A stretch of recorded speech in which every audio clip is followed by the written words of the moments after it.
Yo creo que hoy podríamos acabar el culto solo con la parte de la alabanza. Todo lo que se puede decir se ha dicho. Pero bueno, me han dicho, comparte algo, pues vamos a compartir algo. Para mí ha sido un problema, para mí ha sido un gran problema qué compartir.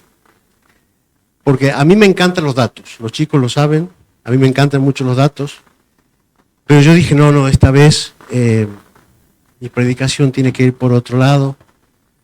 Y le he dado vueltas y terminó cayendo en los datos.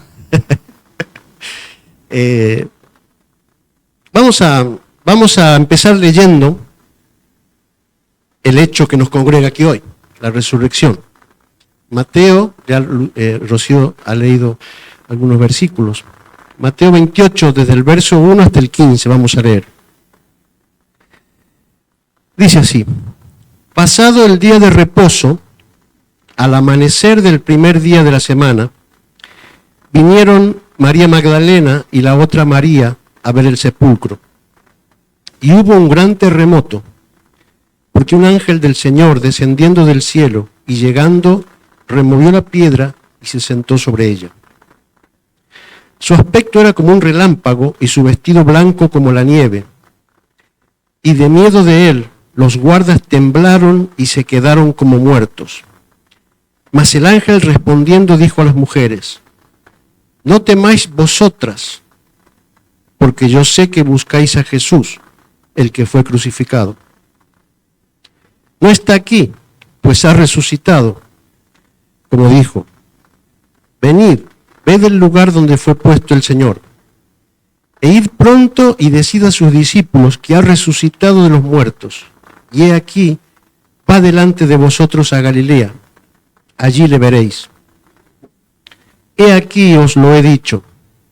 Entonces ellas, saliendo del sepulcro con temor y gran gozo, fueron corriendo a dar las nuevas a sus discípulos. Y mientras iban a dar las nuevas a los discípulos, he aquí, Jesús les salió al encuentro diciendo: salve. Y ellas, acercándose, abrazaron sus pies y le adoraron. Entonces Jesús les dijo: no temáis, id, dad las nuevas a mis hermanos, para que vayan a Galilea, y allí me verán. Verso 11. Mientras ellas iban, he aquí unos de la guardia fueron a la ciudad, y dieron aviso a los principales sacerdotes de todas las cosas que habían acontecido. Y reunidos con los ancianos, y habido consejo, dieron mucho dinero a los soldados, diciendo: decid vosotros, sus discípulos vinieron de noche y lo hurtaron, estando nosotros dormidos. Y si esto lo oyere el gobernador, nosotros le persuadiremos y os pondremos a salvo. Y ellos, tomando el dinero, hicieron como se les había instruido. Este dicho se ha divulgado entre los judíos hasta el día de hoy. Hasta ahí vamos a leer. Es maravilloso leer esto para los que creen, ¿no? Lamentablemente, para los que no creen, es un cuentito, es un cuento de hadas. Esta semana me he pasado viendo muchas cosas en internet, muchas historias. Había algunas que no conocía yo, como por ejemplo que Jesús tenía un hermano mellizo. Esa para mí fue nueva, no sé si alguno la conoce esa. Hay muchas historias tratando de refutar la resurrección de Cristo. A partir de aquí mismo ya se intenta refutar, ¿no? Dicen, vamos a pagarle a los guardas para que mientan que los discípulos se han llevado el cuerpo. Vamos a entrar en materia. Quería antes leer 1 Corintios 15, versos 13 y 14, aquí está escribiendo Pablo. Dice: porque si no hay resurrección de muertos, tampoco Cristo resucitó. Y si Cristo no resucitó, vana es entonces nuestra predicación, vana es también vuestra fe. Es decir, si estamos aquí, es porque Cristo resucitó. Si Cristo no resucitó, podríamos estar en una falla, podríamos estar en el fútbol, podríamos estar en la playa, podríamos estar en cualquier parte porque estaríamos perdiendo el tiempo aquí. El centro del cristianismo es la resurrección de Jesús. Jesús hizo milagros, qué bueno. Jesús nació de una manera milagrosa, qué bueno. Jesús sanó, Jesús curó, Jesús convirtió el agua en vino. Algunos dicen, bien, todo es bueno, pero el centro de nuestra fe, dice Pablo, que es la resurrección de Cristo. Y por eso los ataques a la resurrección de Cristo. Porque si queremos voltear el cristianismo, tenemos que voltear la resurrección de Cristo. Muchas gracias.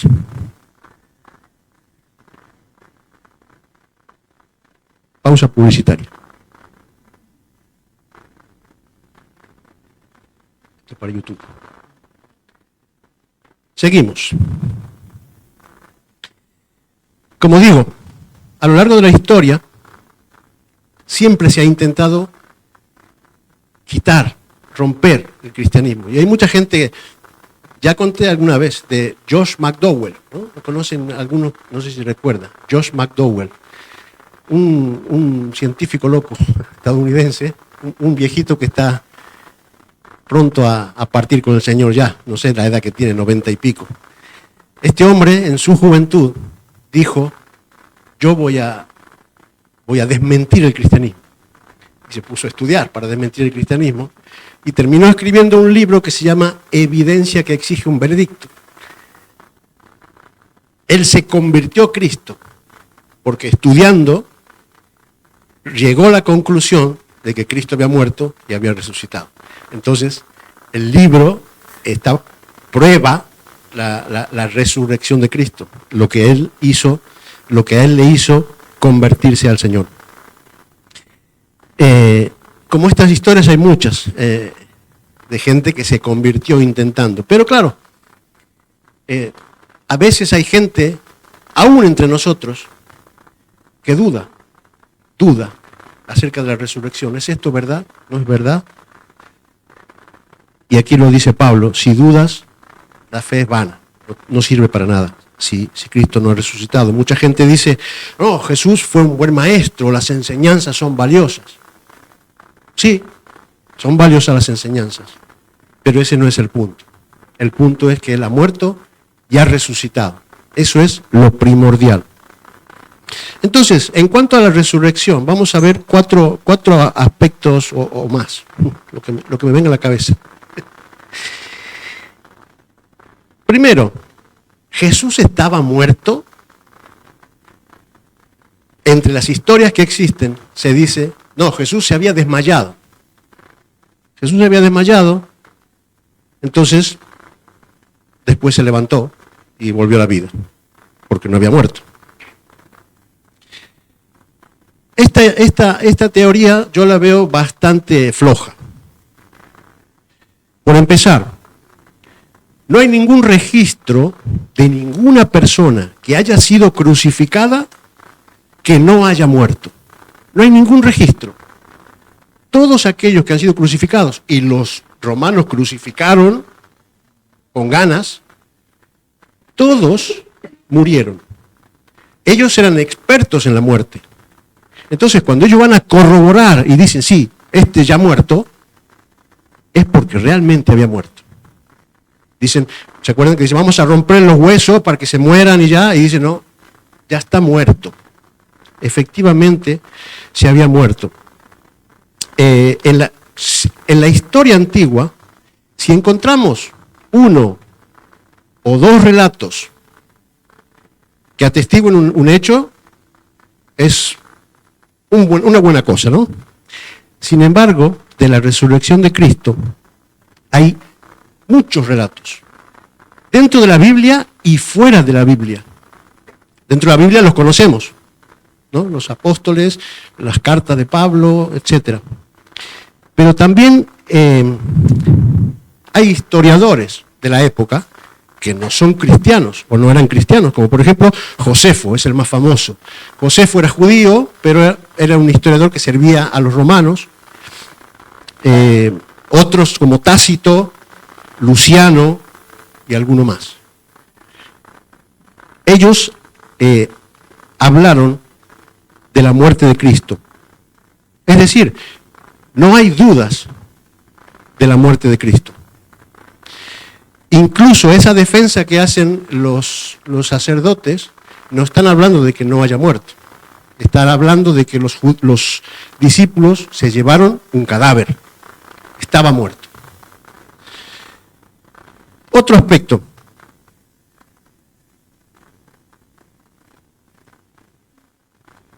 Los tiempos. Los tiempos son muy importantes. Vamos a leer un pasaje de 1 Corintios, también en el capítulo 15, versículos 3 al 8.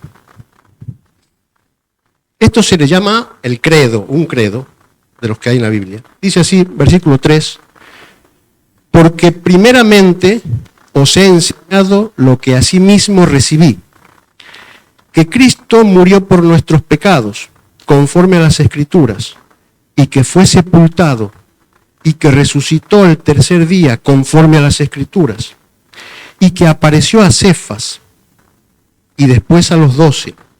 Después apareció a más de 500 hermanos a la vez, de los cuales muchos viven aún, y otros ya duermen.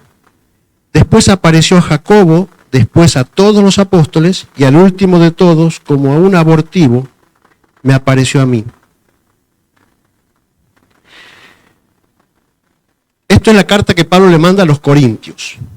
Este credo que está diciendo aquí Pablo, la carta a los corintios está escrita aproximadamente entre el año 21 y el año 25 después de los acontecimientos de la muerte de Jesús. 25 años, vamos a tomar lo más lejos, 25 años. Se escribe esta carta. Pero Pablo está diciendo, cuando empieza el pasaje, dice, porque primeramente os he enseñado antes de ahora, no es este momento, sino que ya se los ha enseñado, ¿qué cosa? Lo que asimismo recibí, antes todavía. Es decir, podemos hablar de años 20 años después de la muerte de Jesús, podemos así imaginar que Pablo les enseñó a ellos esto. Pero aparte, él ya lo había recibido antes de eso. En esto los teólogos tienen imaginaciones, podemos decir, porque no hay ninguna parte que esté escrito efectivamente, pero algunos pueden decir que en el encuentro que tiene con Jesús, algunos dicen que ahí puede haber recibido ese credo. Hay otros, que a mí me simpatiza más la idea esta, que cuando Pablo se encuentra con los discípulos, ahí, en la palabra que utiliza ahí es como que hubo un intercambio de investigación en esa reunión. De, ¿tú qué viste? ¿Qué pasó? Entonces, algunos teólogos opinan que es en ese momento cuando Pablo puede haber recibido ese credo que dice, antes recibí, lo puede haber recibido en ese momento. Y ahí estamos hablando de aproximadamente 3 años después de los acontecimientos. Y en ese momento Pablo lo recibe, pero ya lo tenían los discípulos. Porque en realidad se cree que desde el primer momento los discípulos cuando se reunían recitaban este credo. Es decir, hablaban de hechos que acababan de ocurrir. Y es interesante porque dice, cuando dice todo el relato de todos los que se les apareció, de los cuales muchos viven aún. Es como que podemos decir, ve y pregúntale, si está ahí, él lo ha visto, pregúntale. Esto,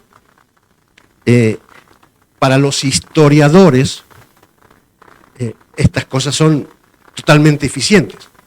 Testigos oculares de lo que acaba de ocurrir es lo más eficiente que hay.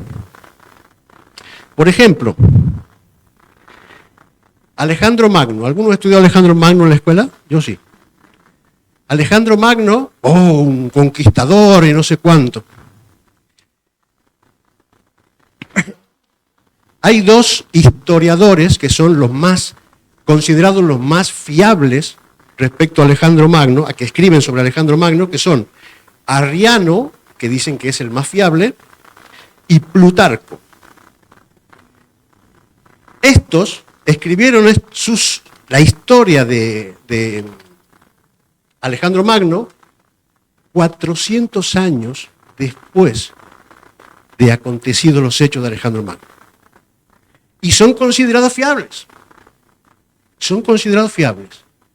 Entonces, ¿cuánto más fiables son los testimonios de aquellos que dicen sí? Yo estoy vivo y lo he visto vivo. Históricamente, a los historiadores le podemos preguntar qué le parece esto. Otro aspecto, la tumba vacía. La tumba vacía es el gran elemento del cristianismo. ¿Por qué?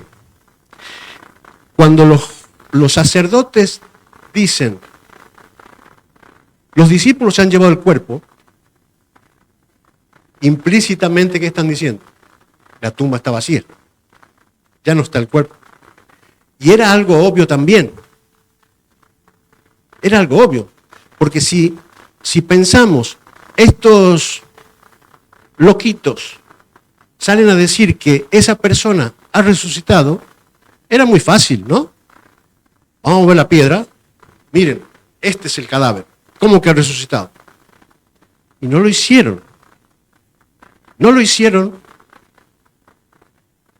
porque la tumba estaba vacía. La tumba estaba vacía. Ellos dicen que pagaron, ellos dicen que los discípulos robaron el cuerpo. Si leemos un poco más los momentos anteriores, bueno, ya todos conocemos todo el relato de la pasión de Cristo y todo el sufrimiento de Cristo. Por ejemplo, tenemos a Pedro, aquel bocón que siempre va al frente con todo, que le dicen, tú estabas con ellos. Yo no. Y maldice. 3 veces niega que él era uno de ellos. Y ese era de los más fieles, podemos decir, ¿no? Los demás desaparecieron como cuando uno se levanta a la mañana y prende la luz de la cocina y de las cucarachas. Así desaparecían todos.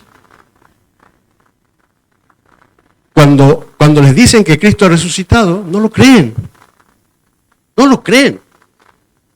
¿Cómo es posible que esa gente, con ese miedo, que llegan a maldecir porque les dicen que estuvieron ahí, van a ir y van a robar el cuerpo delante de una guardia de 4 soldados romanos que eran asesinos? No tiene ningún argumento. La tumba realmente estaba vacía. Los testigos presenciales. Dice lo que hemos leído, por lo menos 515 personas son las que vieron a Jesús resucitado. Y las fuentes que hay que atestiguan esto son múltiples también. Múltiples fuentes. Había un argumento que decía que los muertos por crucifixión no se enterraban, que se los dejaban en la cruz para que lo comiesen los perros, los pájaros, lo que sea, y ahí quedaban. Pero sin embargo hay una ley romana que se llama el digestum romano, que es como si fuese la base jurídica de los romanos. Y ahí sí que se autoriza a que se entierre un muerto en la cruz si era solicitado. Y es lo que dice la Biblia que pasó. Pidieron a los romanos bajar el cuerpo y les autorizaron. Y por eso Jesús fue enterrado. Además, en principios de los años 90 se encontró una persona, un cuerpo enterrado, que tenía en el pie un clavo y tenía restos de madera. Sin duda, era una persona que había sido crucificada y que había sido enterrada. Otros argumentos. que se dan, que los discípulos alucinaron. Alucinaron, vieron visiones.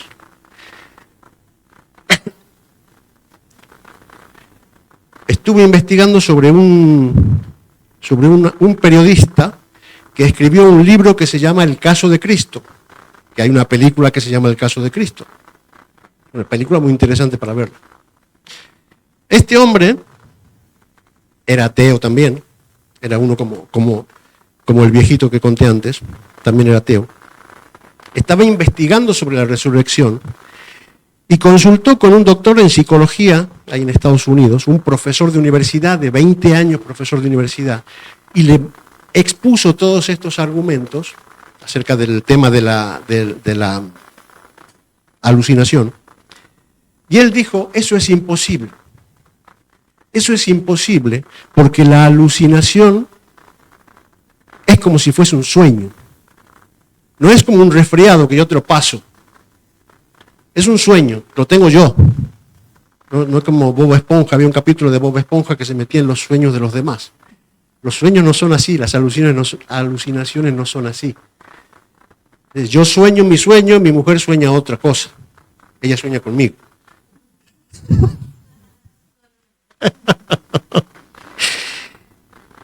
No podía ser una alucinación, porque las alucinaciones no se contagian.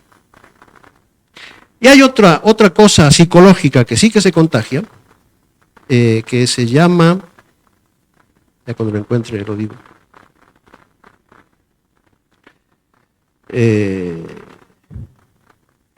psicosis colectiva, eso era lo que no me salía.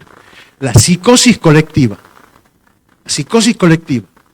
Entonces aquí, por ejemplo, nosotros somos todos los discípulos que estamos juntos, estamos tristes, llorando, porque ha muerto Jesús, y de pronto yo veo, aquí hay una humedad en la pared, y digo, ¡ahí está Jesús! Y los demás miran y dicen, ¡sí, es Jesús! ¡Sí, es Jesús! Y todos empiezan a decir y lo ven a Jesús. Psicosis colectiva, ¿no? Ese es otro argumento. No, es una psicosis colectiva. Primero, lo vieron en distintos lugares, en distintas formas, distintas personas. Los discípulos no lo reconocieron en algunas circunstancias. En otra, el famoso caso de Tomás, que Tomás no creía y dijo, yo si no meto la mano en los agujeros no me lo creo. Y el Señor Jesús tuvo misericordia de él y dijo, mira Tomás, mira, mete tu mano aquí, mete. No podía ser una psicosis colectiva. Además, ¿cuál es el punto con la psicosis colectiva? Dicen los especialistas que es un trauma que viene por estrés, por yo qué sé, que eso sí que pegaría en la circunstancia. Pero ¿qué pasa? La visión, esa visión falsa, se produce respecto de algo que ellos quisieran ver. Entonces lo que yo digo de la humedad sería lógico, ¿no? ¡Ay, se va Jesús! ¡Sí, Jesús! ¡Sí, Jesús! ¡Sí, Jesús! Eso sería lógico, psicosis colectiva. Pero ¿qué pasa? Entre los discípulos, entre los discípulos posteriores, vamos a decir, está Santiago, el medio hermano de Jesús. Cuando Jesús estaba en vida, él no creía en su hermano. No sé bien qué pensaría, estaba loco, no sé cuál sería su pensamiento. Y sin embargo después es uno de los grandes discípulos del Señor. Él no esperaba ver lo que vio. Él lo vio a su hermano resucitado. Él vio que su hermano había resucitado. Y eso es lo que lo hizo cambiar de parecer. El otro caso es el de Pablo. Sabemos que Pablo era perseguidor de la iglesia. Los odiaba. En Hechos de los Apóstoles se explica la muerte de Esteban, ¿no? Lo pedrearon, lo mataron. Y ahí estaba Pablo, complaciéndose de esa muerte. Y cuando él está viajando en el camino de Damasco, está yendo a seguir atrapando cristianos y a que los sigan matando a los cristianos. No tiene ninguna expectativa de ver a Jesús. No puede ser parte de la psicosis colectiva. Efectivamente, él vio a Jesús y cambió totalmente su forma de ver las cosas. Antes hablaba de cómo estaban esos discípulos. Ellos estaban temerosos, tristes, deprimidos, incrédulos. Pedro volvió a lo suyo, estaba pescando otra vez. ¿Sí? Ha pasado de página. Ha sido un tiempo interesante, ha sido lindo, nos hemos emocionado, hemos disfrutado, hemos visto cosas maravillosas, pero ya se ha acabado. Cristo ya ha muerto, ya está. Ahora vuelvo a mi vida de antes, voy a pescar.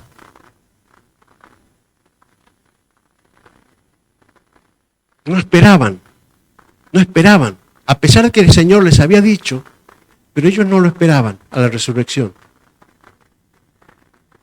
Esos hombres temerosos, deprimidos, de pronto se transforman en valientes, en héroes que se enfrentan a todo, que hablan de Jesús, que comparten de Jesús cuando eso puede llevarlos a la muerte.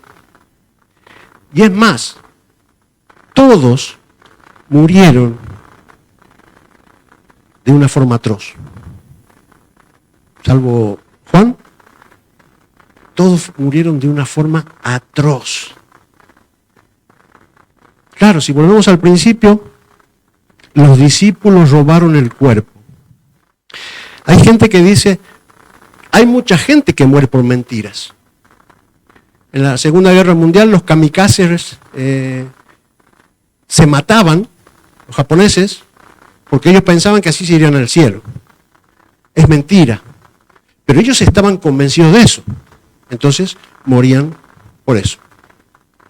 Estos musulmanes que se autoinmolan, ellos están convencidos también que de esa forma van a llegar al cielo. Es una mentira, pero están convencidos de eso. Sin embargo, los discípulos, si realmente ellos robaron el cuerpo, murieron por una mentira, pero sabiendo que era mentira. Eran tontos o locos. No hay otra opción. O eran tontos o eran locos. O, la tercera opción, realmente vieron a Jesús resucitado. Y ese es el punto. Esos hombres temerosos, deprimidos, tristes, cambiaron al 100%. Fueron transformados. Eran otros. Y eso es lo que la resurrección hizo en ellos. Y ahora, esta es la pregunta que yo me hago para mí, y tú debes hacértela para ti. ¿Qué significa la resurrección en tu vida? ¿Qué significa la resurrección en tu vida? Debe ser una transformación. La resurrección debe significar una transformación en tu vida. No podemos ser el mismo cuando nos hemos encontrado con Jesús. Santiago decía, ay, mi hermano se le ha ido la olla, está loquito. Pero se encontró con Jesús resucitado y se transformó en su gran seguidor y en morir por él. Pablo quería acabar con los cristianos, quería matarlos a todos. Se encontró con Jesús resucitado y su vida fue transformada. Hoy, Jesús transforma vidas. Y si nosotros nos hemos encontrado con Jesús resucitado, nuestra vida debe ser también transformada. No podemos ser los mismos. Tenemos que ser transformados. Y un último punto ya para entrar a lo que vamos a ver ahora, la Santa Cena. Dice, vamos a leer dos versículos muy conocidos, pero los vamos a leer. Dice Romanos 5:8, mas Dios muestra su amor para con nosotros en que siendo aún pecadores, Cristo murió por nosotros. Juan 3:16, porque de tal manera amó Dios al mundo que ha dado a su Hijo unigénito para que todo aquel que en Él cree no se pierda, mas tenga vida eterna. ¿Qué hay de común en estos dos versículos? La muerte de Jesús y el amor de Dios. Dios nos ha mostrado su amor a través de enviar a su Hijo a morir por nosotros. Entre las barrabasadas que leí esta semana, además de lo del mellizo de Jesús, una de las cosas que escuché fue, si sabía que iba a resucitar, que era morirse, no pasa nada. No era nada morirse, porque total iba a resucitar. Por un lado me hacía gracia, por otro lado me daba rabia, pero por otro lado me daba pena. Lo que la Biblia dice, los que no creen están cegados. Y es lastimoso. Total, si iba a resucitar, ¿qué más daba la muerte? No hay una concepción real de lo que significó que Dios mismo se haga hombre para morir. Y ese es el amor de Dios. Ese es el amor de Dios. No dijo, a ver, Gabriel, bájate y te vas a morir ahí, o yo qué sé, cualquier otro ángel. Mandó a su hijo a morir. Muchas veces cuando leemos la historia de Abraham, del sacrificio, cuando le pide el sacrificio a Isaac, el corazón se hace un nudo, ¿no? Se hace un nudo cuando ya está para meter el cuchillo. ¡Ey! Para, Abraham. Se nos hace un nudo porque lo podemos entender. Imaginamos ahí un padre y un hijo. Pues ese mismo es Dios con Jesús. No es cualquier cosa, si total va a resucitar. Es algo inmenso que Dios mismo entrega a su Hijo a morir y para mostrarnos su amor. ¿Qué necesidad había? ¿Había alguna necesidad? Sí, había una necesidad. Para Dios, no. Para nosotros. La necesidad era para nosotros. Nosotros estábamos alejados de Dios por el pecado. Estábamos separados de Dios por el pecado. No teníamos manera de llegar a Él. No había manera. Solamente había una manera, que sea el propio Dios el que establezca el puente. El propio Dios el que una para decir, dame la mano, ven a mí. Porque nosotros intentamos llegar. No, yo me porto bien. No, yo no miento. No, yo voy a la iglesia. No, yo ofrendo. Así no vas a llegar.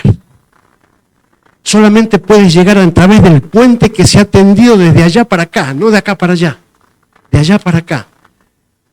Dios entregó a su Hijo a morir por mi pecado, por tu pecado, por tu pecado.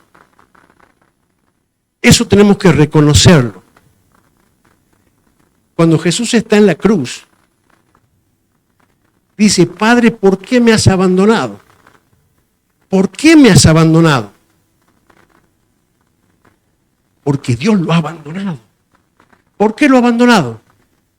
Porque Dios no tiene lugar con el pecado. Y en ese momento Jesús está cargando nuestro pecado. Él se hizo pecado. Él llevaba ahí mi pecado y el tuyo. Por eso Dios no podía estar con él. ¿Por qué me has abandonado? Dios está de espaldas. Porque te ama a ti y a mí. Le dio la espalda a su Hijo. Y murió. Y murió. Pero resucitó. Resucitó. Y dice la Biblia que aquel que reconoce que Jesús murió y resucitó, aquel que reconoce eso, es hecho hijo de Dios. Es hecho hijo de Dios. No todos son hijos de Dios. También el mundo dice cosas que no son reales. No somos todos hijos de Dios. Mentira. Mentira. Hijo de Dios, dice la Biblia, que es aquel que le reconoce y que le recibe en su corazón. Ese es el que es hijo de Dios. Aquel que reconoce que Jesús murió, que Jesús resucitó y que le pide a Él entrar en su corazón. Eso es la manera en la cual estamos cogiendo el puente que Dios estableció. Él nos ama. Nos amó antes de la fundación del mundo y aún nos ama.